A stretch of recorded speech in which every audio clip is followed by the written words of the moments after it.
Chapter 16, The Great Escape. Miroe Pasap. I think that somehow, I got it. I thought things through again, and once everything seems adequately laid down, I will talk about it with Mayo, all right. This way. That way. And then a shout, a plea for help. The guards would come running down. And voila! My heart was beating frantically as I got excited about how Mayo and I would escape the dungeons. Mayo. I said. I've got it all figured out. Mayo immediately ran towards the steel bars, his face squeezing between the rods. His eyes popped in excitement, and I could not blame him because I shared the same feeling with him. I finally figured out what we should do. I said again, trying not to sound too excited. Tell me. Mayo shouted. There was laughter from the other cells. No one escapes the Kanelan Dungeons alive. No one, a voice said. But I was confident that Mayo and I would be able to do it. And we can execute it soon too. After several discussions, Mayo and I finally came up with an agreeable plan. At least that was what I thought. The process was complicated because we had to be loud while planning. However, because nobody believed that mere boys could escape the dungeons, the other prisoners who heard us laughed at worst or merely ignored us. This was how it would go. My power would start to manifest in a few hours, and I could then touch a heart. When that happens, Mayo will make a scene. He would shout and ask for help, and the soldiers would come rushing in. The soldiers would be forced to open his cell to take him out. Once he is out of his cell, I would grasp someone's heart and clench it as much as I can. Then, I would speak in a scary, deep voice. The soldier would then shriek in fear and beg for his life.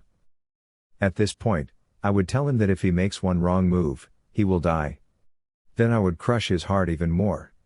He does not know that I actually won't be able to squish his heart. I will then ask the other soldiers to open my cell.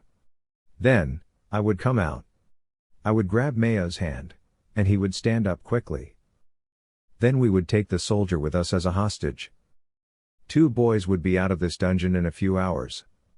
No one would stop us because they would think that one wrong move from any among them, and I would kill the soldier.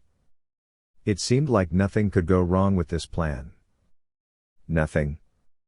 Except that, come to think of it, I cannot really kill anyone yet because the dose of an otten herb that was given to me would still be blocking my power. Mayo Calo.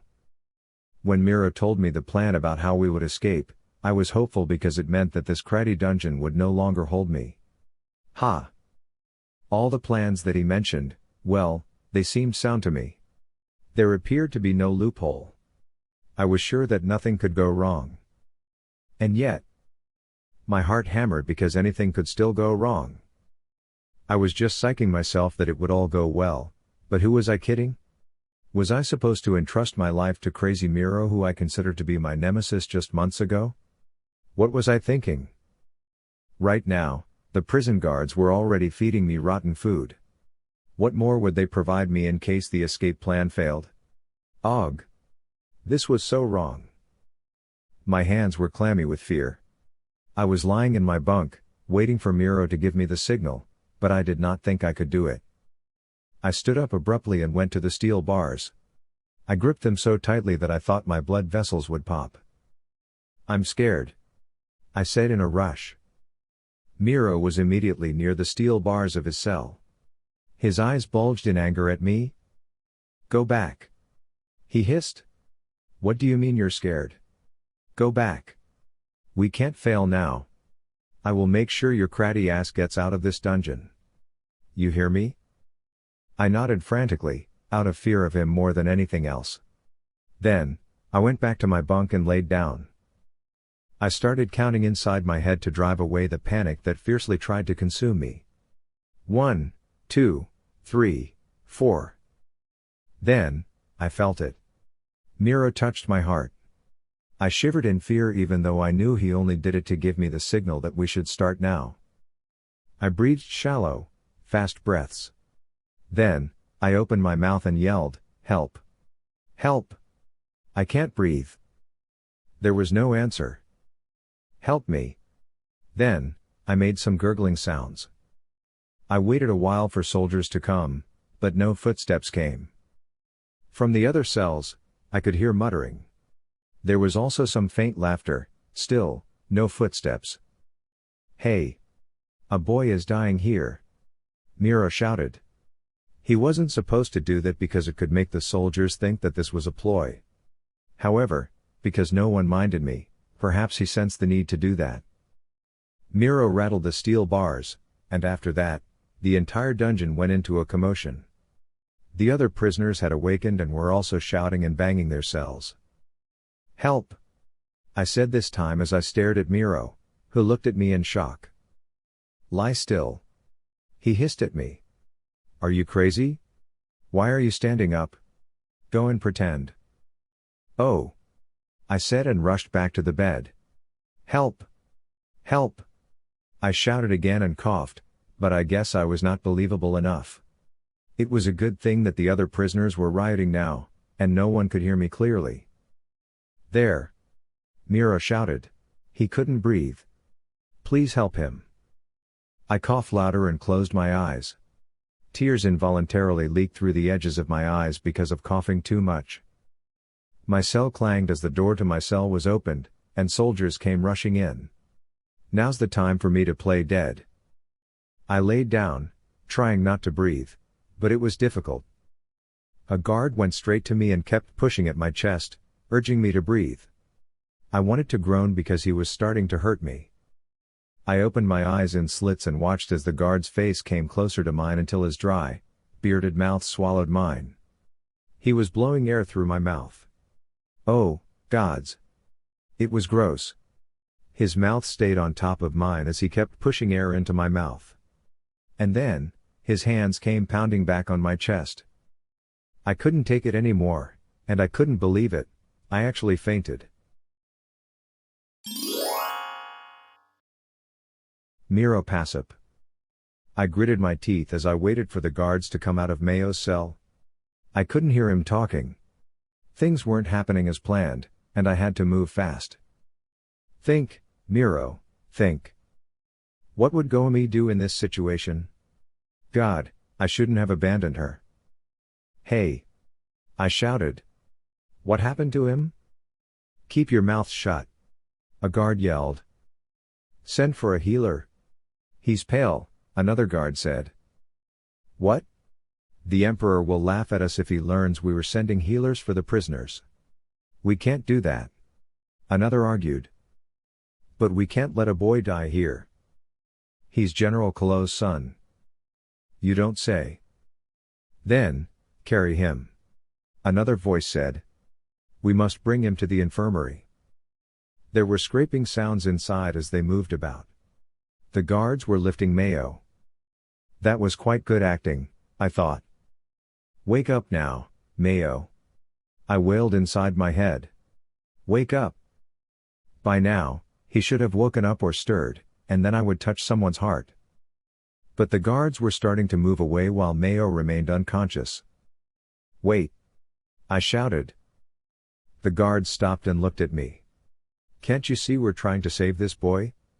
A guard said. I couldn't wait anymore. I need to act as planned. Without hesitation, I reached out to touch the heart of the man who spoke. His face contorted in shock. What the cratty? Now, listen to me, I said in my deep voice. I have touched your heart.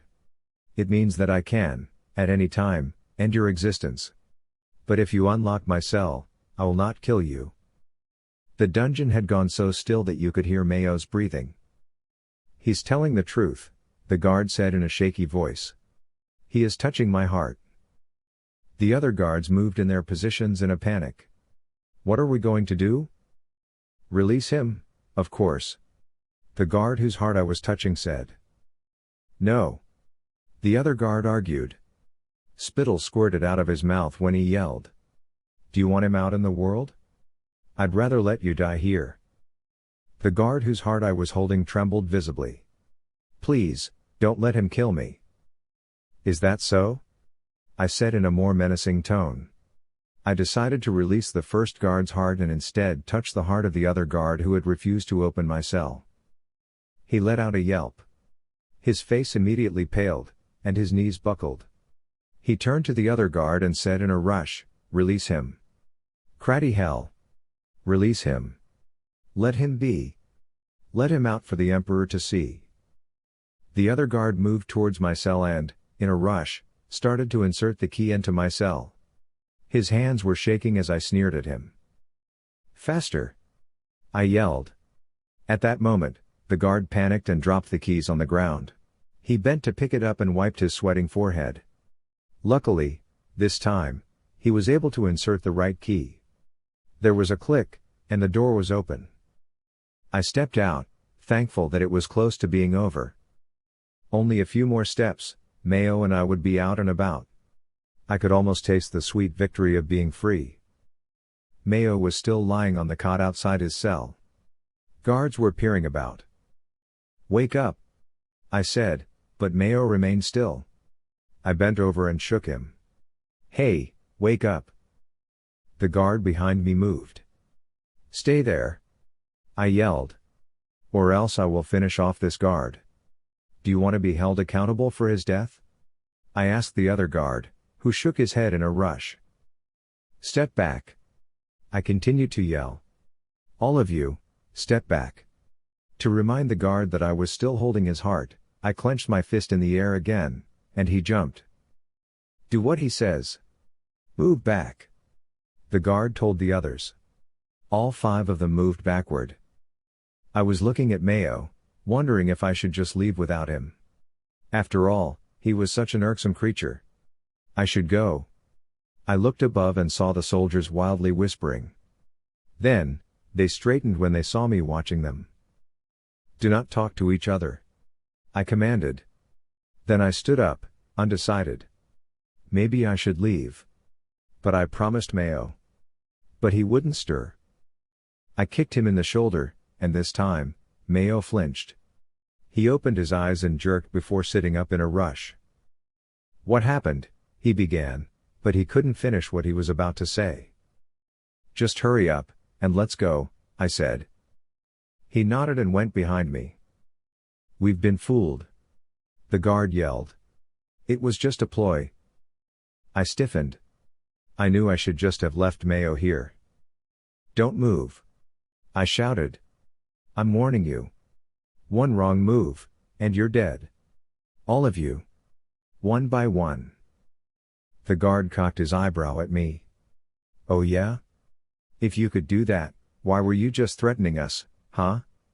I saw you in the Kanelan yards. You didn't stop to think about killing those guards out there. What's stopping you now?" My heart began to beat even more rapidly as I felt our plan crumble to dust. I tried to control my voice from shaking. "Do you want to die?" I sneered, hoping that I terrified him.